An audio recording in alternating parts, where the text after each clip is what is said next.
Marvel Strike Force gave us that teaser image telling us about the Age of Fear. And so here on this channel, we speculate that it might be fear itself, right? That storyline that they might be following. And so what characters, if that was true, could come to the game? What teams could come to the game? What abilities would they have? How would that change Marvel Strike Force in the upcoming year? Well, we have some speculation on that. And at any rate, whether these are the actual teams or not, I guarantee you, these are teams that we need in Marvel Strike Force. Let's go to the game. In the Fear Itself storyline, Cynthia Schmidt, she's the daughter of the Red Skull, goes on to find out about some of his experiments that he's been keeping secret since he's passed away. Now, this is Marvel Strike Force and characters don't really pass away. So what we'll do is we will keep the Red Skull, right? We're going to kind of make a new team built around the Red Skull, Hydra, and some of the more fearsome abilities that they have. These are really, really old characters. There's a lot of room for improvement. What's some of the things that we could do? We recall that the Red Skull, he gets these charges, right? He starts out, he gets these charges, and that's what really keeps him going. And with these charges, he gives himself some speed, and he enhances the speed and damage of these minions that he calls in. Now, speed manipulation, right? It's something that we don't want to lean too far into in the game, but in this instance, so we're just going to lean into this one character. And just because of his mechanics, how he works, we'll go ahead and speed him up, but we'll try not to do too much to the rest of the team. And we recognize that originally this character was made for Alliance War defense. So what we'll do is maybe we'll just make that Alliance War and we'll build this into a brand new Alliance War team. Baron Zemo is one of the strongest Hydra members that we had in the game. I don't know if you remember who was around when this character was meta. He's absolutely ridiculous. So if we go to that true leader passive, we see that right off the bat, he just kind of gets to go and he gets some damage. He just gets to do, again, damage to people. But notice here, he gives speed, right, to Hydra allies, okay? To non-mentioned Hydra allies. I think that if we were to use this character with the current team, it would just be too much, right? It would just be too much. There's too much speed going on. That is something that the game is trying to get away from. So for that purpose, we're not going to include Baron Zemo on this team. However, there is a very interesting idea. Since this is the first team that's going to be introduced, what you could do at the end of their life cycle is you could power up, they could rework, Baron Zemo, and then you would add this character in, and that would revitalize the team.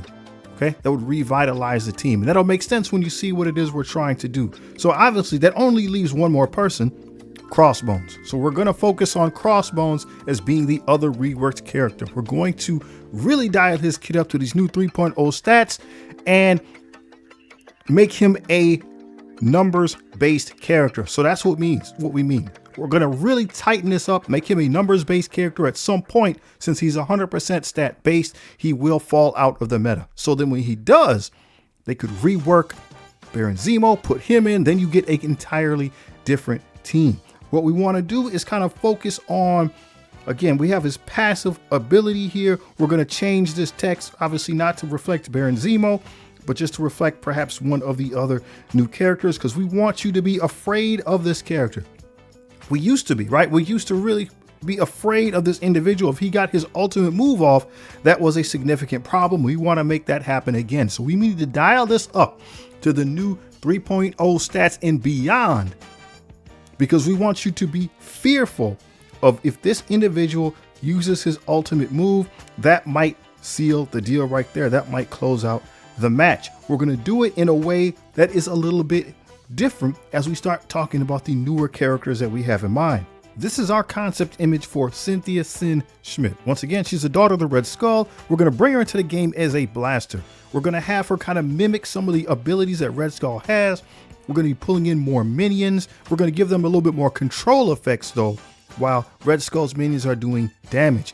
The intent here is to really just keep the opposing team off guard. You're trying to just get that countdown going for Crossbones. So you're just trying to, all the characters basically are just running interference to make sure that Crossbones gets a chance to go off. We'll have her call in her own Hydra minions. We're going to make sure they do some good damage, but in addition to that, they'll put slow on the opponents. That way, they're just making it easier for you to tick your way up to that Crossbones ultimate and making it more difficult for your opponents to intervene. Cynthia's ultimate ability will be called Hydra's Command. We're going to have it attack adjacent characters on the other side of the field, some type of big explosion, and then at the same time, we're going to put Cynthia and the Red Skull into stealth. We're just making it so those individuals are harder to target because their presence just kind of prolongs the fight, and again, gives you more opportunity to get that detonation from Crossbones. The ability will also put a taunt on Crossbones, as well as our other new character here, Master Man. He will be the second protector on this team. We're going to just debate a little bit. We're still debating, I should say, in our brain a little bit about if we want this character to be a real person. Do we want him to be a machine, a robot, an android of some sort? Do we want him to be both, like a cyborg? We're still kind of working it out in our head. What do you think? I'll take some suggestions from you as the community. Before we get into Master Man's kit, we do have one more point that we want to bring out about Cynthia. We want to show off her passive ability. The ultimate is called Heir to the Skull. On Crossbones' turn, if he has trauma, clear it. When an ally Hydra uses an ultimate, heal the lowest health Hydra ally for 20% of this character's max health. The thought behind this is we will allow control to happen to Crossbones. We want people to try to control to slow it down, but we don't want you to be able to lock Crossbones down. So trauma, we're just simply not going to allow that. And we now have a healing mechanic, an additional healing mechanic built into the team. If anybody uses their ultimate ability, you can heal the lowest Hydra for 20% of Cynthia's max health. This might come into play, right? People might be doing damage. They might be trying to drill down Crossbones, and here's an opportunity to give him more health, delaying the inevitable. Here's the concept image that we came up for Master Man, as well as we have a little avatar profile for him as well. I think we're going to go ahead and make him a tech character of some sort. So him and Crossbone will be tech, and we forgot to say Cynthia, we'll make her a skill-based character on this team. So we did say he is going to be the second taunter, the second protector on the team. What is it exactly that he's going to bring to the table? His ultimate ability will be called Press the Attack. He'll just step forward, kind of do a little ground pound thing like you see here, damage the primary and adjacent targets. He's going to put offense down on them as well, kind of just symbolizing that they were recoiling in fear from the attack. And then since they have offense down, it makes it more difficult for them to do damage to Crossbones. His passive ability is Unyielding Front. On spawn, gain taunt and 3 deflex. When this character has taunt, Hydra allies gain 50% armor. We're also going to add in a reactionary effect. When Crossbones drops below 50% health, Crossbones will drop the taunt, Master Man will gain taunt and immunity. So the last new character we're going to have for this team is Warrior Woman. Now, we had to really work on her appearance. If you look at old school Warrior Woman, she's, I don't know what was going on at the time, man. She's wearing like corsets and she's got whips. It's not right. I don't understand. And obviously she's got Nazi insignias. So we retooled all that. We kind of modernized her. We want to make her more of a tactical operative for the team. And in that regard, she's going to be a controller. Her ultimate ability is called Hydra Phalanx. We're going to attack the primary target for damage and apply stun. If Sin is an ally, then this attack cannot be blocked. Basically, we're going for a super annoying person, right? She's just going to stifle your attempts to move forward so that Crossbones has the opportunity to go off. So in reality, the whole team is constructed to just be an irritation and to still lean into that effect that Crossbones is a threat. And we want people to be afraid that he might go off. We built in ways that he can be controlled. We're not going to be using trauma, but he can be controlled and slowed down. So we're trying to make it so at least it's a possibility that you can stop him. And so you have that ebb and flow effect with the team so far. Storyline wise for the game, we're going to make a couple of changes.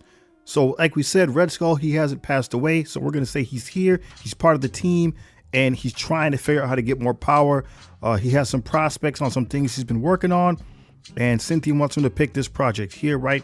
Unbeknownst to him, right? She's being called by the project. So they're working together. They're going to assemble their strike team and they're going to go out and see the progress of the project here in Antarctica.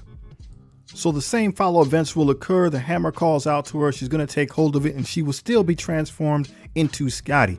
The difference that we're going to make is we're going to keep Cyn in the game as a character and also have Skadi in the game as a legendary character, the same way that Quasar is. She'll be the first legendary character, so she's going to be the most powerful for the series. We have a little mock-up of her right here just to kind of get an idea of what it is we're trying to work with.